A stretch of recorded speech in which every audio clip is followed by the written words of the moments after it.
We should be alive now. We are. Hello, everybody. I'm Scott Sandland from hypnothoughts.com. Some of you are probably aware of Hypnothoughts, and you're probably also aware that we are in just a few weeks having our second annual conference at Hypnothoughts Live in Las Vegas. In just a moment, we'll bring on Mark and Sheila just to let you know if you have any questions about it. Hypnothoughts.com is a great place to go. htlive.net is a great place to go if you want to sign up for the conference itself. We have a lot of great presenters like Mark and Sheila talking on a wide range of topics. You can see all of them there at htlive.net. But today we're really specifically going to be talking about weight control, and there's a lot of people doing a lot of different styles and varieties of hypnosis for weight loss programs. And Mark and Sheila came to Hypnothoughts Live last year, and they were a big success at Hypnothoughts Live. They were, I believe, our most popular and most well-attended post-conference course, and people just loved it. And we sort of broke a rule because people liked it so much. We wanted to have a variety of speakers every year on different topics, but people liked them so much that we decided, 1 year in, let's start breaking rules. And so we have, we're going to bring them back to do the exact same or incredibly similar, I'd imagine, talk and topic this coming year. And we're just excited that they're willing to take time out of their schedule to do it. So that's a quick intro from me and who I am. But let's switch over and just say hello to Mark Carlin first. Mark, how are you? Hey, Scott, how are you? Wow, we're rebels. We're breaking rules. Yeah, aggressively. Well, I always leave wreckage in my wake. Good. That's what my teachers always told me. Mark, how long have you and I known each other? I was trying to come up with that earlier today. I met you the first time at the new curriculum class in Vegas. Yeah, that's what I thought. And that was what, 2004, 2005? I think it was 2004, and you were being paraded around by a friend of yours, a hypnotist, who was predisposing everybody to your greatness prior to. I mean, it was a great example of influence in practice. It was. It was social proofing and social engineering. Right. It was beautiful. And I had no idea it was happening. It was very nice. Yeah, you kind of look like that, deer caught in the headlights, but enjoying all the celebrity. Yeah, that's a fair way of describing it. And yeah, that's when we met. And I was really excited to meet you. People were saying, this is more, and I was like, this is more Carlin. It was this kind of like whisper you're about, there was this small group of people that I was really excited to meet at that. A chunk of them being very East Coast based. Mm-hmm. And you were one of them. Mary introduced us, LaFeria introduced us, and I was just really excited to meet you. And we've known each other ever since. Yeah. Yeah. Well, my first attempt at promoting a class. I thought of that bringing up for this as well. Do we have Sheila on the call yet? Is she logged in? Sheila, for some reason, she's having some difficulties. Can I talk through your Skype, Mark? Scott, can you hear me? I can hear you perfectly. All right, so why don't then you're going to be able to hear Sheila, but not see her, unfortunately. You'll just have to see our mugs. It's not a pleasant sight. It's 8 o'clock on a Friday night here. Come on, this is your thank God it's Friday day. Exactly. Thank crunchy it's Friday. Mark, if you could turn up your speakers just a little bit, since we're going to be hearing her through your speakers. All right. Talk again, Sheila. Let's see how that works. Okay. How does that sound? Better. Thank you. I'll put my face right next to my computer. So Sheila, how are you? You and I got to meet in person for the first time at Hypnothoughts Live last year, and it was just fun to get to meet you and people came up to me and they said, "You just got to meet her. She's just so much fun. She's just got so much energy." So how are you doing? Yeah, really good, really good. Busy as ever. Still spreading the word with Mark about this weight loss system. Looking forward to Hypno Thoughts again because, yes, last year it was really, really, really good. You did yourself proud, Scott. Thank you. Yeah, So it's hard to have a bad time in Vegas. Well, that's one of the reasons why we pick it. That and affordable rooms, right? Yeah. So let's jump right in, shall we? Sure. What's the class you're teaching? Let's just start right off the top. Tell me about the class. You want to take that, Sheila? Yeah.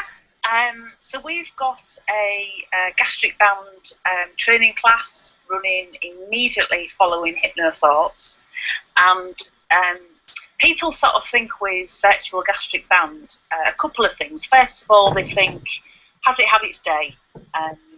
Was it a one-hit wonder and nobody's interested anymore? Mark and I still get huge amounts of press and publicity because of the results that it brings, because it's really not about a virtual gastric band. It's about a weight loss system that encourages people to respond to what their body is naturally telling them to do. So it's about helping somebody develop a new set of habits that they can realistically live with in the long term. I'm in talks with healthcare organisations in the UK. It is the only gastric band programme that has clinical trials behind it. And we've had people who have taken the classes in the past who go on to launch businesses on the back of it, which is just fantastic. It's about helping other hypnotherapists get to where they want to be in the profession, to have a busy full-time practice.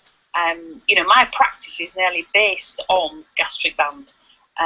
If I market for clients, then I can see between 35 and 50 people a week, and that has now been going on for 4 years. So there's always people looking for weight control. And there's a few things in there that I want to make sure people really get. First, the clinical stuff that the clinical trials and the actual just scientific support you have for your program versus just word of mouth makes a big difference, not just in efficacy, but also in terms of healthcare acceptance, which you mentioned. One of the other reasons that I really respect you personally is you can write your own ticket. With the success you have and the success you've earned, like you said, you could do full-time and just print money seeing clients by yourself. And you've chosen to take this opportunity to help other hypnotists and to help hypnotists literally around the world to create their own success and to build on what you started. And I think more people need to appreciate that piece of what you've done and just sincerely say thank you to you for that effort. So thank you for that effort. Thanks, Scott. We've got a fantastic profession, but it's all about raising the bar of that profession. So we're seen as credible alongside the medical profession. I'm the first to admit that not everybody you see is going to get a result, just like not every tablet a doctor gives somebody is going to make them better. But it's about raising the bar of our profession. And I've been, in a way, I've worked hard, but I've also, with any business, there's a bit of luck behind it as well. And I suppose I dropped myself out of my comfort zone with those clinical trials. It could have all gone tragically wrong and not got the result I hoped. But it's the difference you see in somebody's life. And to me now, it's not just the difference in a client's life. But if I can help another hypnotherapist and get the business that I've got, because none of us are competition to each other. And so within our class, Mark and I teach the business skills as well to get that business off the ground and to keep getting that continued business, so that everybody benefits. Our profession benefits because the health professionals take up a little bit more notice of what we're doing. The client gets great results, and we get to do what we love doing. I think I've got the best job in the world. I get paid for helping people. That makes me feel good because it's not all about the financial side of it, which is great, but it's about that difference to that next person. Getting back to also what you mentioned earlier on about people saying that this virtual gastric band has had its day, there's very little percentage of the population even know about this virtual gastric band, including the media, even though it's been out in the media for years now. The last interview that I did was 3 years ago, up until last week, when a major international news organization got in touch with me, and I did another interview pretty much identical to what CBS TV did with me three years ago. The same, wanted to see me working with a client, interviewed me on all kinds of questions they had about it, about hypnosis. They even brought up, does this work for everybody? Again, the expectation is when you go to a doctor, not everything is going to work, but when you go to see a hypnotist, they expect everything to work 100% of the time. So, with that dichotomy happening, with that incongruence with what is real and what people hope to be real, I think it's the whole hypnosis culture is that it's magical, so it has to work 100% for everybody because it's magic anyway.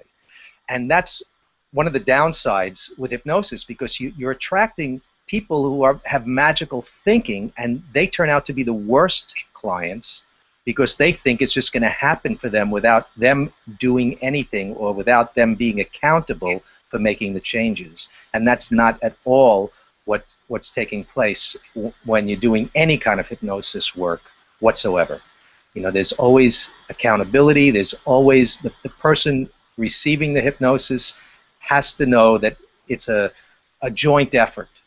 They have to be responsible for whatever their job is, and the hypnotist has to be up to the standards of the profession to help bring about the change that the client wants. So this idea that it's had its day, I'm going to be on the news again in the next couple of weeks in a major way. And when that happens, everybody who's in the hypnosis profession does benefit, because everybody starts becoming aware of hypnosis as a tool to help them to get significant verifiable change in some way, and they're going to start finding those hypnotists. So be ready. And you can thank me later. I'll be at the bar at the convention, and I have a beer every once in a while. Sometimes I'll have a Tanqueray and tonic. It's your choice. Then thank you. There we go. There's two things that you just hit on that I think are good. One is you're right, magical thinking. And that's that term is a term I used yesterday. There's that group of people who call and just say, look, I don't want to put in any effort. I don't want to put in any work. I just want to magically have all these changes in my life occur without my involvement. Can you make that happen? And you're right, those are the worst clients. The clients that are going to do the best are the ones who are involved and active and want.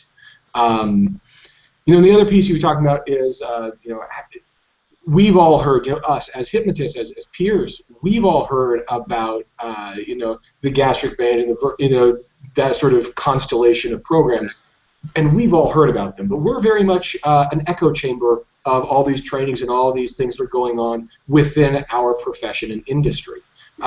To outsiders, this is all brand new stuff, and I think every industry works that way. There are these little insular echo chambers. So yes, you've heard of it, and there's actually something to be said for that. If you've been hearing about something for 3 years, you've been hearing about something for 3 years. That's not a let's try something for a summer and it goes away. This is something that actually, has stood a short but a test of time, and it's got traction. And if it's still getting, big news outlets interviewing Mark and other people, and Sheila's got the clinical acceptance and the full load practice as much as she wants. These are things that point to efficacy, not just fad. And that's really important, especially when you couple, the amount of time that we've been hearing about this with the clinical data. So you keep bringing all these pieces and putting it back together, and it gets really cool. So Shifting gears a tiny bit on this, or maybe even just kind of progressing along, I've seen clients for weight loss. I've been doing hypnosis for 15 years. You have to see some at some point. It's not the main area of my practice, but obviously I've talked to people, and they've gone through the paleo diet or the Atkins diet or the only eat things that start with the letter J diet or whatever's cool this week. How do you approach clients who have that track record? And what's your thought process on all those diets in general? I can tell you that for me, dieting, that four-letter word diet, is not, it's not interpreted correctly. A diet is a set of tools of nutrition that we allow into our body. Dieting is a restriction of what someone else is telling you is proper to eat. And diets do some really bad things. There's a lot of myths about diets. Some of them say diets don't work. And they don't work for what they're intended to do, but they certainly work like gangbusters to screw up people who are trying to lose weight. We're the most trainable animals on the planet. Let's face it. You can train a dog to play dead, to roll over, to sit. You can train bears to ride bicycles. We humans, we're the most trainable animals on the planet. And what diets do is they train us to focus on food all the time. You're thinking about what you can eat, what you can't eat, and you're setting up a deprivation attitude. You're thinking about how many calories something has, whether it fits in a certain envelope, how many points it has, what are you going to have for this meal, snack, that meal, how many meals a day you're going to have. You're thinking about so many things regarding food that you're training yourself to always be thinking about food while you're on this restrictive choice of foods. And since diets are episodic, eventually you're going to get off the diet. Either you've got disgusted with it before you reached your goal, or you reach your goal weight. In both cases, you stop dieting, which means you stop the restriction. And what you do is you just go back to doing, even if you try to do things healthfully or change them a little bit, you've just spent all that time while you're on a diet training yourself to think about food all the time. So when you go off the diet, you're thinking about food all the time without the restrictions, and that becomes a really bad combination, which I believe is the cause of all that yo-yo dieting effect that people have. So diets don't really work, for losing weight. Plus, just being deprived of something adds stress to your life. And anytime you're under stress, your metabolism slows down. That's the stress that, if you're eating too little calories, they say you're thinking about your body is going into this starvation mode, so it slows down your metabolism. That's nonsense. Your body is experiencing stress, which slows down your metabolism. It doesn't know that there's a famine coming up. It just knows that you're not getting what you're used to getting, and you're feeling stressed. So that just diet in and of itself is a really bad way of dealing with trying to lose weight. So one of the first things I do when people come in is I explain this to them. And I explain to them that they're not supposed to approach this as if they're on a diet. We don't want you feeling deprived. We don't want you to feel bad that you're not able to eat anything. We want you to look at any food at all and have the attitude of, hey, I can have that if I want it. And then we just want you to honestly check to see whether you really want it or not. And in most cases, just when you say to yourself, I can have it if I want it, you're not depriving yourself, all of a sudden the whole energy, the desire, the draw of that food dissipates. And you're now able to look at that food and go, you know what, I really don't want it right now. So it takes away that energy. That's the approach that I take when people who have been on lots of diets and they're used to being on diets. I want to get them away from that diet mentality. I think it's toxic. Yeah, and I think if you're focusing on your problem and you're focusing, food is my problem, I got to think of it that even if you're losing weight, you're not having fun and you're not enjoying your life, and so your quality of life goes down while you get into a smaller bikini, okay, but you're unhappy. So just in terms of a sustainable program, yeah, it's a night and day difference from people who lose 12 pounds and are unhappy, and then they end up, all those other things that come with it. Okay, great. Sheila, is there anything you want to add to that, or any Yeah, I mean, one of the big things that people tend to report is that they don't feel like they're on a diet. They don't feel like they're being deprived. Yes, it's something they can live with in the long term, because any change that we help that client bring around has to be something that they can live with in the long term. So it doesn't become that yo-yo, yeah, I'm doing that this week, and next week I'm going back to what I was doing before. So they tend to stop thinking about food, and not view it as a diet for all those reasons. But I think one of the other big things that, you know, Mark and I have talked about a lot is what the program does is take somebody back to basics and lays down boundaries to what somebody is and isn't going to do. You know, as children, we all had maybe breakfast, lunch, and dinner, and we probably, all right, asked a couple of times if we could have a biscuit or something in between. But when we got to learn that we couldn't have that, then we just accepted it. And we just ate at those times. Whereas we're in a culture now where you can have anything you want 24/7, you don't have to make any choice, and you can have as much of it as you want. You know, what we're doing really is laying down the boundaries with somebody again to what is and isn't an acceptable way of eating. And so we get somebody to eat 3 times a day, consciously, but because they're down to those times, all those, you know, the common issues are nighttime eating, eating as a result of stress, reward, whatever those associations are, and it instantly breaks all those associations down. So somebody says, yeah, I can have that if I want, but actually I'm choosing not to. I don't really want that. So when people think, oh, it's all about getting somebody to imagine a surgery and make somebody think they've got a gastric band, that's the PR spin on it. And the PR spin will always be, hypnotist convince this person they have gastric band. And no, we haven't. They've been sitting in our room all the time. They know they've not got a gastric band. But it's focusing somebody back on, am I hungry? Am I not hungry? And is it an appropriate time to be eating or not an appropriate time to be eating? There's also another aspect of this, of the virtual gastric band, that I think plays into the influence and persuasion model. There's you know, Cialdini had this great book on influence and persuasion, and one of the examples and the tests that he uses to prove how we humans are programmed to be influenced is by the use of the word because.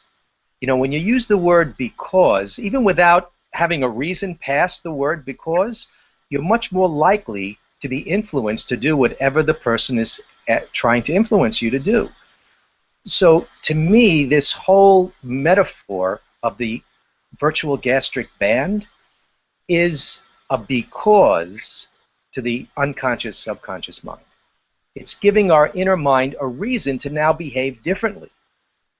Before that, why would we behave differently? Just because this hypnotist is telling me to behave differently? Now the inner mind has a reason, has the because, which makes it far more influential. And that's just, you know, my take on it. Yeah, I don't know if you saw, like, I lit up when you said Cialdini. I just went, that's exactly what, that's perfect. Cool. So you've already kind of started this, but, you know, we kind of talked about what was wrong with dieting, and we kind of talked about some of the differences, but generically speaking, big picture, what's it take to have a good, sustainable weight loss program that's not just about how many pounds you lose this week, but how healthy you remain? So what's a good program require? You need to have a set of guidelines, a set of specific behaviors that you need your client to agree to follow. And just by following those behaviors, the client should get results. So it doesn't matter what the behaviors are, as long as they do lead to healthy results. So what we have in our program is we have a set of 8 guidelines that we hold our clients accountable to following. And most clients are able to follow them pretty easily. And we guide them through the process through a number of sessions, and we hold them accountable. And if there's any kind of obstacles to them following these simple guidelines, we work on what those obstacles are and get them out of the way. We give them the tools the client needs to be able to follow the guidelines to the point where they become the new habits, the new mindless behaviors. So it makes it easier for them, and that's why they don't think they're on a diet, because they don't feel like they're dieting. They're just beginning to set up mindless behaviors that are going to lead to them losing weight. You know, the real gastric band program puts people on a fast for a few weeks before they even do the surgery. And during that, because they have to defat the liver is so fat that they're afraid that if they go in to do some surgery on the stomach, that the liver might start falling apart because it's so fatty. So they have to defat the liver, and they do this with a liquid fast for a few weeks. So you can imagine that this grossly overweight person is going to lose a tremendous amount of weight. They lose usually 30 or 40 pounds before the surgery. And then after the surgery, they put them on a very restrictive diet because they have to eat the food in a specific order. They have to eat or drink at specific times away from while they're eating. They have to have the food in a specific size. And it's very, very restrictive, and that's for the rest of their life. If you were just to be put on that diet, the fast prior and the specific restrictive diet after, without the surgery, you're going to lose weight. So why not eliminate the diet, the surgery, and just go for the new behavior modification, and then see what happens from that, rather than put the patient through the need for this surgery. So if you find certain guidelines, certain behaviors, and you hold your client accountable to doing them, and they have to agree. I mean, you have to have the right client. You can't just accept anybody. Like we talked about the magical thinkers, you don't want them. You don't want people who will refuse to follow what you're asking them to do, because they're pretty simple and straightforward. And if a client, a lot of clients come to me, I ask them questions, and one of the questions is, what are you willing to do to lose this weight? And almost like 90% of the time, they'll put down anything. And then as soon as they get into the office and we talk to them, they might say, well, I can't do that, I can't do that, that's too, you know, all of a sudden their everything or anything turns into, no, I don't want to do that. Do you have any take on this, Sheila? I think what the process does is it's very easy for a client to follow. But it's not just for those clients who are in that surgery bracket, because some people with gastric band work, they might put on their websites suitable for somebody over a certain BMI. And yes, normally surgery would be for people over a certain BMI. But the people I find in that surgery bracket aren't our clients anyway. They are your magic wonders. They're looking for somebody else to do the work for them. But we can work with somebody who only wants to lose 7 pounds. They wouldn't normally be in a surgery bracket, but it's the same set of tools to get them to alter that behaviour. So they're not yo-yoing. And yeah, we don't want the clients that are really the magic wonders. But I've probably only come across one client in all the time I've been doing this who I talked about with Mark, who I actually refunded his money, well, it's for his wife, because she was too stupid. And you've got to have people who have a degree of intelligence. If you've got a client who they want you to make them think they've got a gastric band and they don't have to do anything else at all, then no, they are not your client, because they're going to be hard work, they're going to be a nightmare, they're not going to meet you halfway, and they are going to be the one that's the hypnotist in the room, not you. Sheila, can you give me a little bit more on the accountability piece? Because I think that's got to be an important part of this program. How are you, day to day or week to week or whatever the interval is, what are you doing to establish and maintain that accountability you have with the client? From the very first session, when we talk out of hypnosis about the guidelines, that we ask them to follow. One thing that a lot of hypnotists are doing now with it is actually getting the client to sign, to agree to follow the guidelines. So we're putting the accountability back onto them to follow those things. And I often, I think a lot of it is how you set the framework for the sessions before you even begin them. And I take the same approach now, Scott, in every single session I do, be it stop smoking, anxiety. I consider giving the person some guidelines to follow and making that person more accountable for that. Rather than it being on us, the hypnotist, to perform the magic. Because, if you think about it, I stop even attempting to perform magic anymore, because if a client went to the doctors and, the doctor said, I want you to take these pills, and they didn't take them, they're not going to be any better. So even simple things like, I give instruction, if we're giving a client a supporting CD to listen to, I tell them when I want them to listen to it, exactly at what time of the day.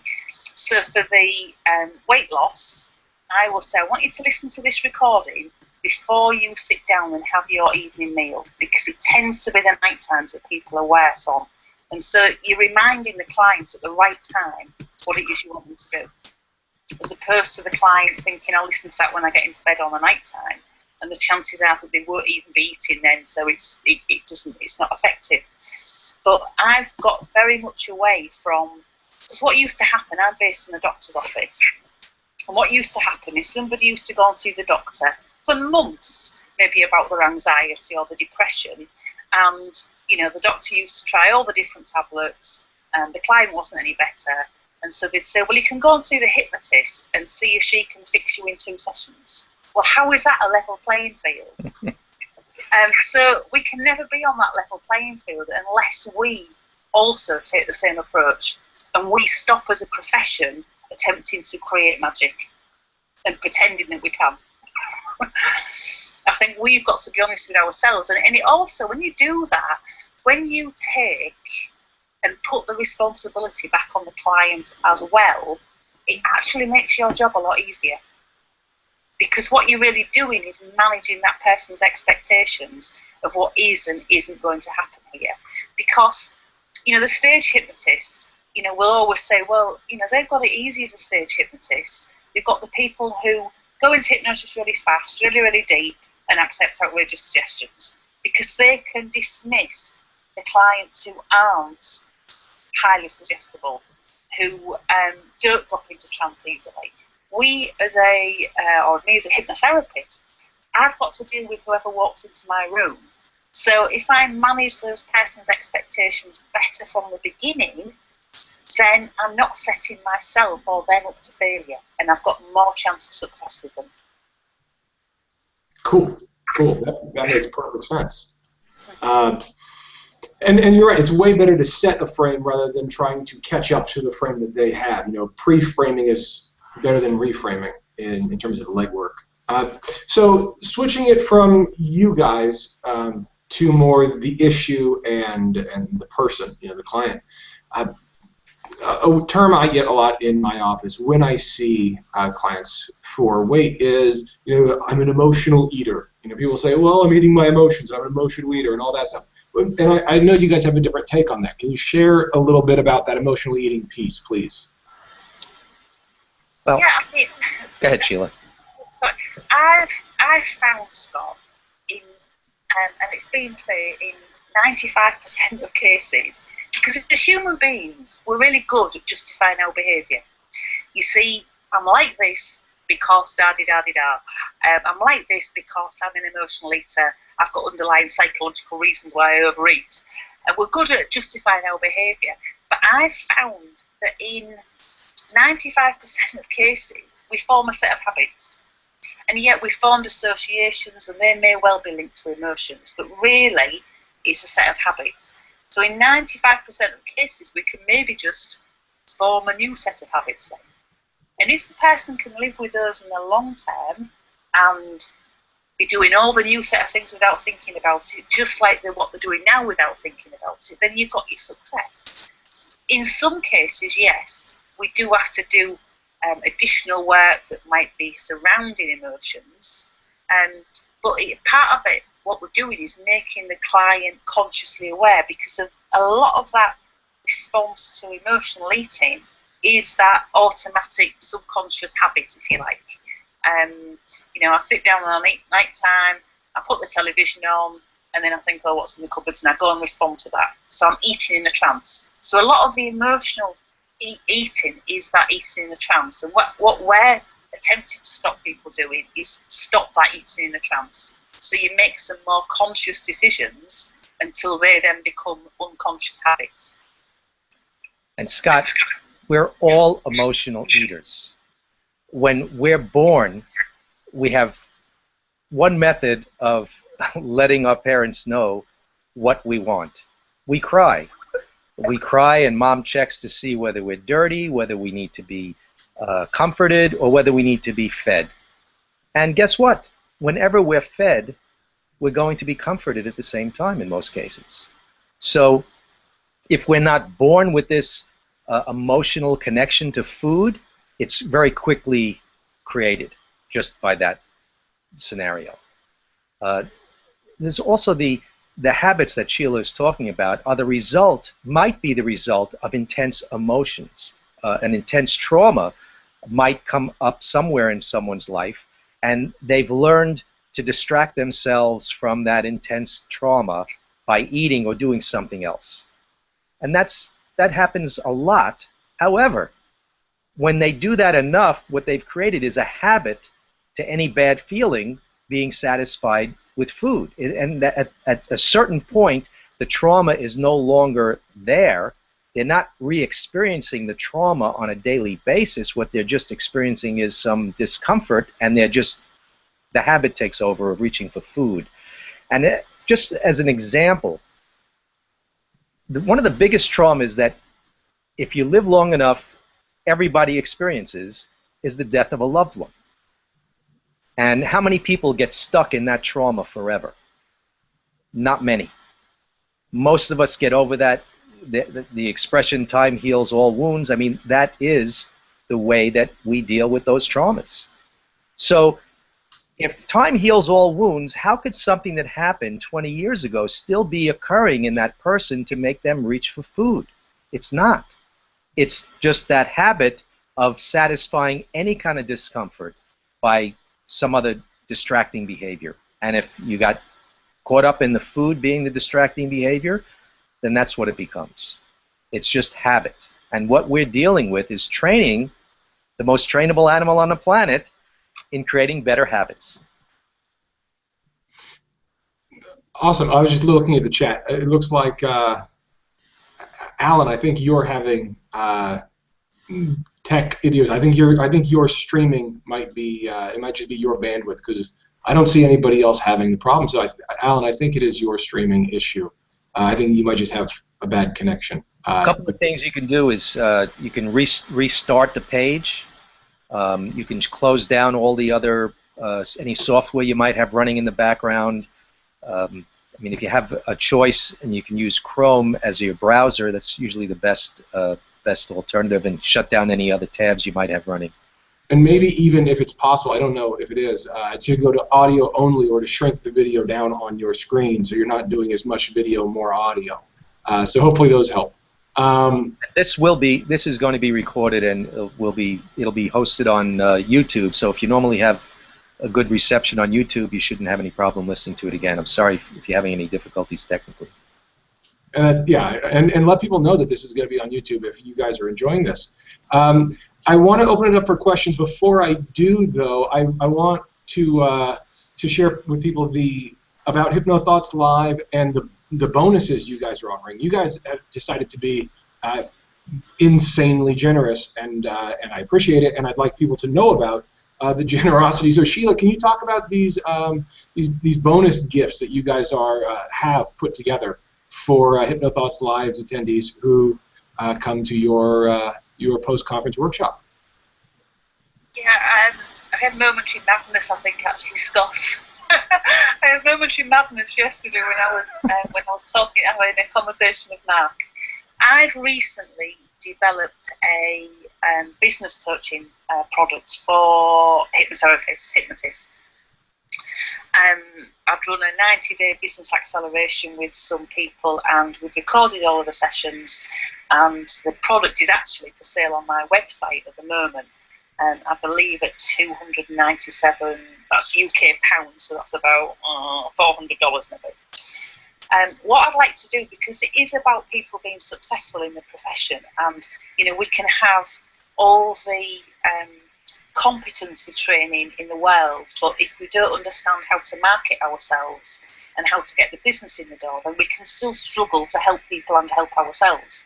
So with that in mind, and it's only for HypnoThoughts, it's not for any other conference that I do at all. There is no other special offers going on anywhere else.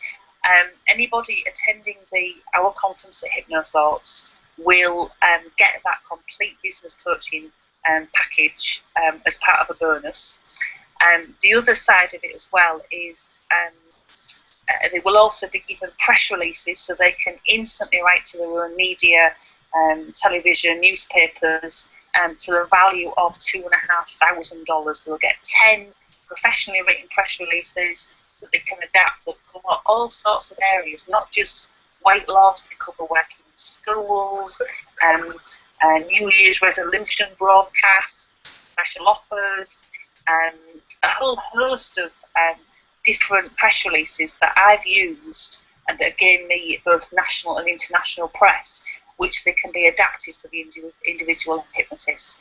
So anybody coming to our conference at HypnoThoughts, they will get press releases to the value of $2,500, sorry, and the business coaching product, which currently is retailing from my site at $400, which teaches somebody everything that they need to build a successful practice. That's over and above what we're going to be teaching in the class with marketing as well. So it's not going to be the same rehash things that we teach in the class. This is new stuff. This is over and above. This is something that actually was a joint venture with Sheila and our partners there. So this is absolutely going to cost us money because we have to pay the other contributors of this package in order to share it with the people who are coming to the event. So I'm sure this is going to be a one-off thing because I don't want to give away my money every single time. So yeah, it's completely over and above the marketing that we cover in the class, and we talk. And there's templates in there for how you get joint venture partners with other health professionals. So the ready-made letters that you can send out to get joint ventures with chiropractors, dentists, any other health profession that you want to get into business with. There's a huge amount of material that I have never ever released before that's within those packages. And if you are even remotely considering this course and that doesn't put you over the edge, you're insane. I mean, let's just say that's $3,000 worth. It's right around there worth of, if you were going to pay for value. But that's a practice right there. I mean, anybody who knows me knows how much I value joint ventures and working alongside licensed mental health and medical and dental professionals. And how easy, once you get some of those relationships established, how quickly that can turn into a steady income stream. And so when you just look at a pure return on investment, the material that they're going to be giving you in the class on the weight loss program is already, very affordable and worth it. And then you talk about the marketing and business stuff they have in the class. That's probably worth the price of admission too. When you add this piece on top of it that's over and above, this really becomes, if you're even curious about this as a topic, it's a no-brainer because this is an opportunity where you get more stuff for less money. And anytime I can see an opportunity like that, I personally and genuinely, if it's a good deal, I take it.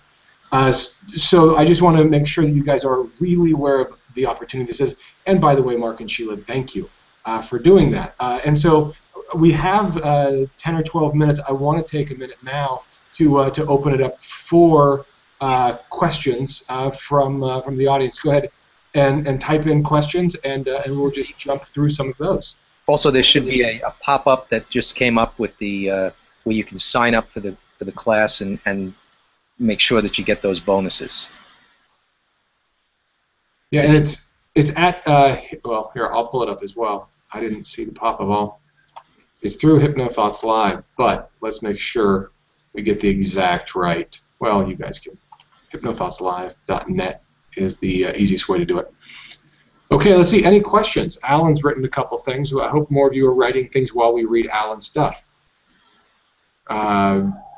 Mark, do you want to jump into any of this? On research on imprint and Enneagram clearly identifies some of these problems to be psychogenic, physiological stimulation, totally subconscious. Alan, could you rephrase that with a question? Because you brought up a couple sentences that are interesting, but to turn it into a question, it'll be easier for Mark and Sheila to respond to, I think.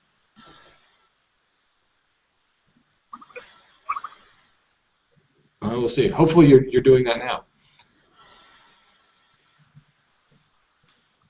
Let's see. Any other? Making sure. No, that's the only one I don't have yet. That's all right. And it also looks like your web connection resolved itself, or the video resolved itself for you, so that's good too. And I just want to look again at the attendees. And I see there's quite a few people that have attended, which is awesome. And you know, some of you I'm looking at, and I see some of you were at HypnoThoughts Live last year. Some of you were not. I hope you guys can make it. It really is a fun event, and that's a big part of this, is just making sure we have time to sit around and have fun. This year, one of the things we're going to do is have 45 minutes every day that's just dedicated to you as an attendee getting to spend time with the presenters and vendors. With no classes going on, we're all just going to have time to talk to each other and to get follow-up questions from somebody whose presentation you liked. And then, you know, during that time, we'll be doing a raffle, and I'll be raffling off $100 cash every day to everybody. To anybody can win that. Let's see. Okay. So it's just a fun opportunity to get to, you know, like Mark and I were talking at the beginning, when he and I got to really get to know each other first time at a conference, you know, a decade ago, and this is where relationships come from and all that. Okay, so you've got a question from Kai there. Mark, what metaphors do you use for weight loss? Well, the main metaphor is the virtual gastric band. The metaphor is that we're doing this surgery that's altering their stomach. That's metaphor. We use other metaphors as ways of releasing emotions, direct suggestion. I create a metaphor with a balloon that just floats away with their emotional problems. Other metaphors that I use are waves rolling in, grabbing a hold of whatever is discomforting them, and dragging it back out to sea. There's any way that you can think of that would be a natural environmental thing that happens without any effort on our part could be used as a metaphor to release some kind of emotion. Again, you're using that because for the inner mind to now release it, and you're giving it some specific things that it can do, or you're providing the inner mind with a pathway to resolve problems. Can I just jump in there? Sure. One of the metaphoric way I've been using fairly recently, actually, is you know, if clients, what they're struggling with is leaving out. We struggle leaving the food because we're being trained to eat it all up.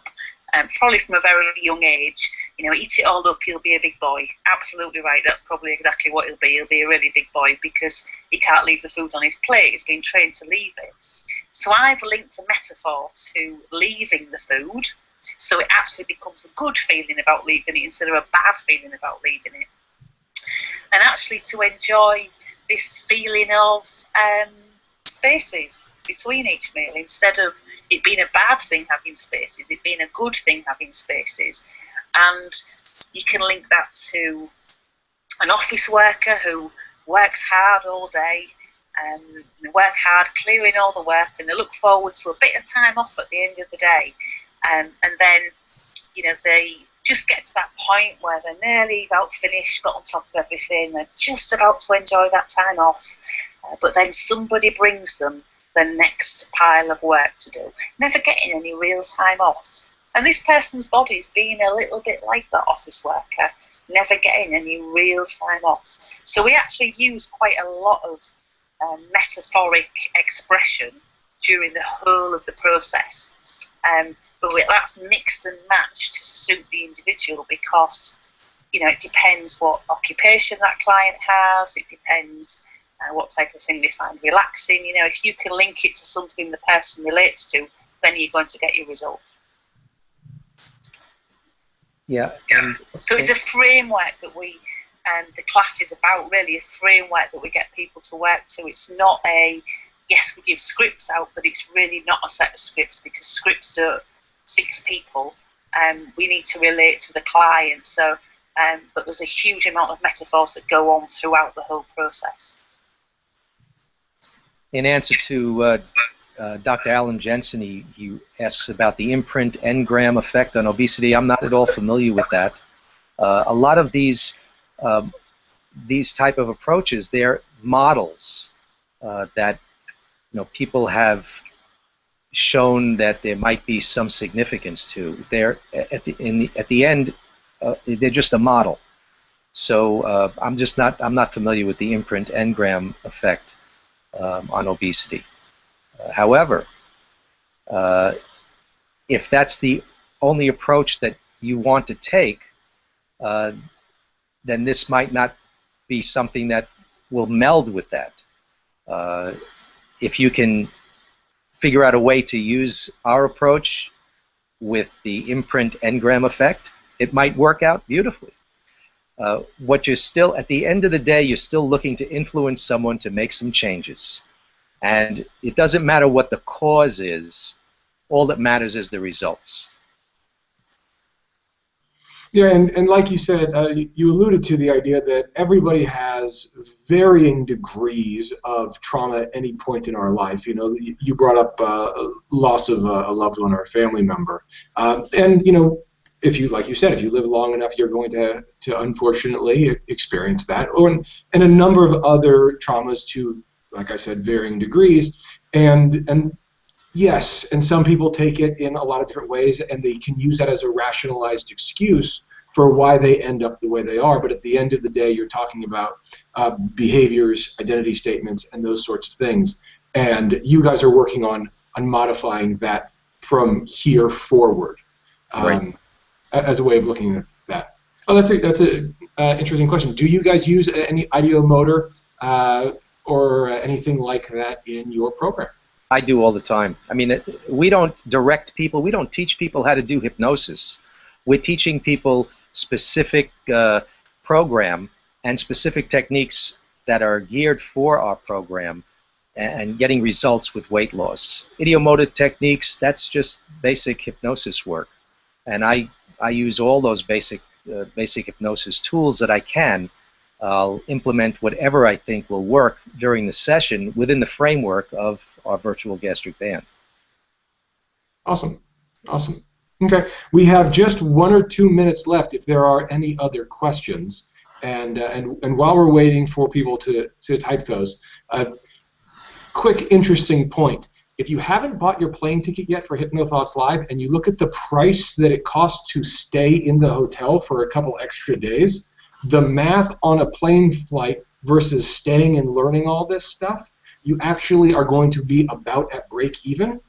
And instead of flying on a Sunday, because we all know it's more expensive to fly on a Sunday out. So if you wait an extra day or two, take this class, and the hotel room is going to be like $40 a night. We've negotiated a very cheap room rate.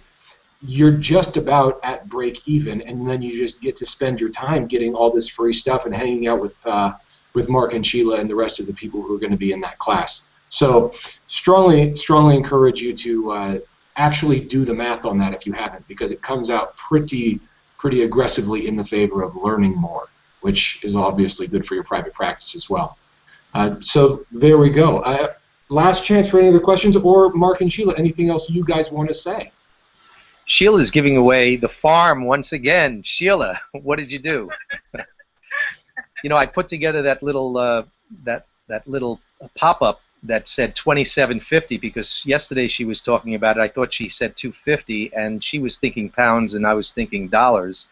So it does come out to closer to $2,900 the way she's describing it now. So that is a tremendous value that you're going to get to help you to sell your practice, which is what you really want. You want to get people in the seats. You want to get people in your seat. You want to get clients to pay your bills and to make you feel wonderful because you're helping them, which is the best feeling in the world.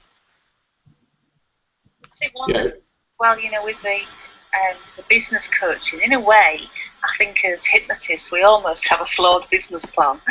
This fixing people isn't always great because that means you've got to find somebody else to fix.